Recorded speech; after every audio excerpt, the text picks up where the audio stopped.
seems to me like the Ottoman deep state at its best. We've got the lira falling over 15%. What the heck is happening at the central bank? Well, this came as quite a shock to everyone because, as you mentioned, Naci Agbal, the outgoing central bank governor, had established trust and provided some, visibility to monetary policy.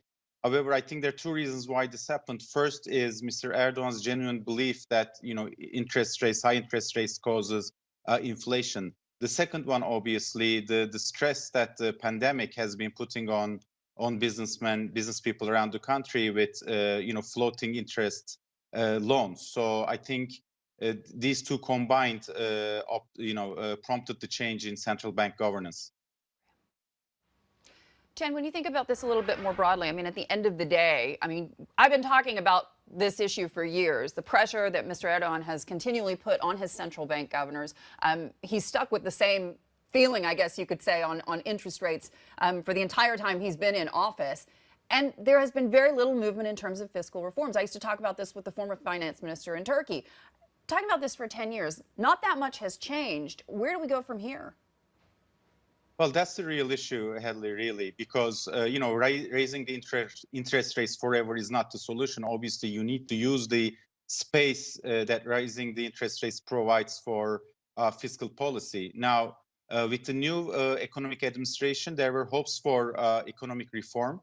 However, we have not seen that materialize. And before we see that materialize, we already see the governor of central bank changing. So now it's only up to Mr. Lütfü Elvan, the Minister of Finance and Treasury, to lead these reforms. But now there's very little hope that any major reform will come at the fiscal side to tackle inflation and other structural problems, which is really the core of the problem. Yeah, let's dig into that a little bit deeper, because clearly Turkey has an inflation problem. The cure could be higher rates. Surely, though, persistent high inflation for a long time is far worse in Turkey than a period of higher rates, perhaps for a shorter amount of time, right?